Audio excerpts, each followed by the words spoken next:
Thanks for staying with us. We're still talking with Dr. Dowling and continuing her top 10 tips for brain health.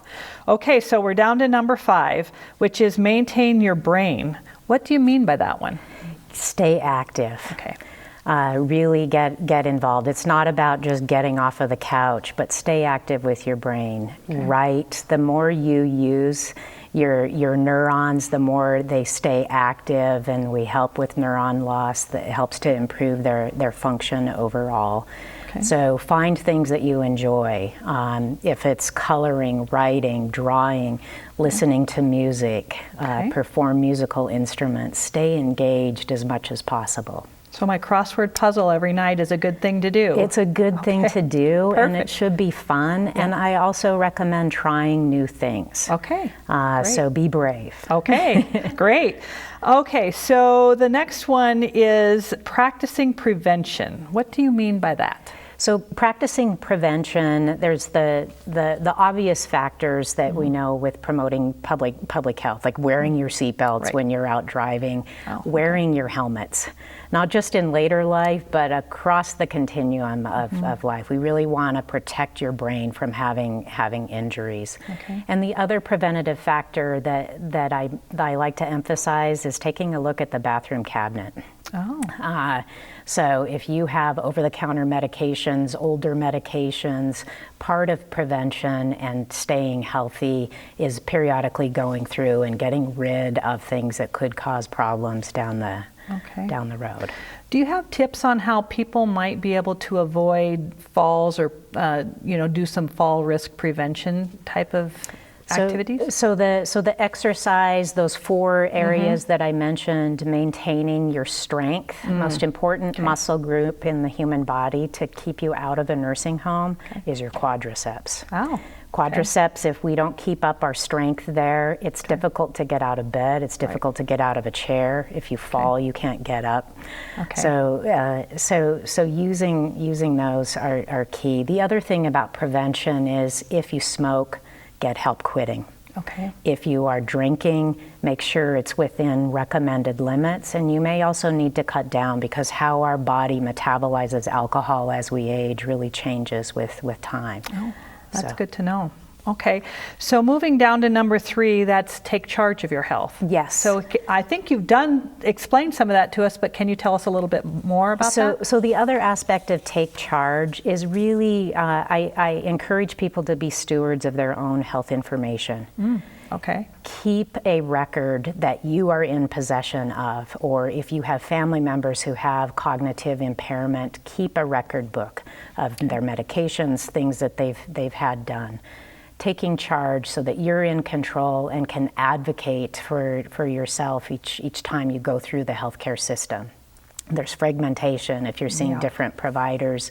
Doctors are definitely not perfect, and the system can have issues. So taking charge, keeping ownership, knowing what your health conditions have been, helps us at each point of contact in the healthcare system. That's super information. Okay, going down to number 2 is making community connections. Now, is that different than us going out and being social? It's a part of us being social. What I really mean here is taking a look at where you live. It's not just about your own personal health, but reaching out, getting involved, volunteering, or if you see some people in your community who may be struggling, see what you can do to encourage not only socialization, but reaching out to provide more support. Okay. Encourage people to see their providers on a routine basis, to have the testing done if they're concerned about their health or if they're having mental health issues that could also be contributing. Okay. And so for people that want to get out and volunteer, what advice would you have for what they should be doing or how they should be looking for the right volunteer opportunity? Do what you love. Okay.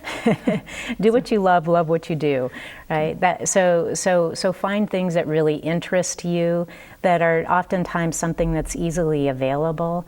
You can check with your local community centers, local aging offices. The library is often a good place to start.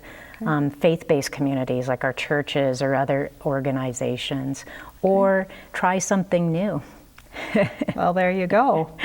Okay, so we're down to our number one. Yeah. I don't have a drum roll, so I'm just going to say it. You say that we need to reach out. What do you mean by that? So reach out, I've commented on, be an advocate for not only your own health, but also to advocate for those. If you notice family members, friends, neighbors who seem to be struggling, don't be afraid to say something. Okay. There is a stigma against not only aging, but against cognitive decline. It's a fear that people have, and it prevents us from getting the help that we need. If you can intervene early, and there are a number of places along the way in life where we could reverse cognitive decline. That's what we really want to do. Reach out. Okay, and so for you talked about the stigma. What tips would you have for helping people get beyond that to actually do or get their loved ones the help that they need? So listening to programs, watching programs like this, stay educated, reach out to your providers, and also there's many community events in Montana, in Wyoming that are happening throughout the summer that can be good resources of information. Don't be shy. Okay. Well, you've provided us with a tremendous amount of good information and tips, and I just want to thank you for sharing your expertise with us. Thank you so much for having me. You're welcome. And thank you for watching. Be sure to come back and see us again next week.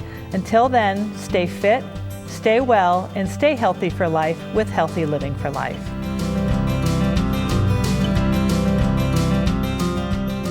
Healthy Living for Life is brought to you by Mountain Pacific Quality Health.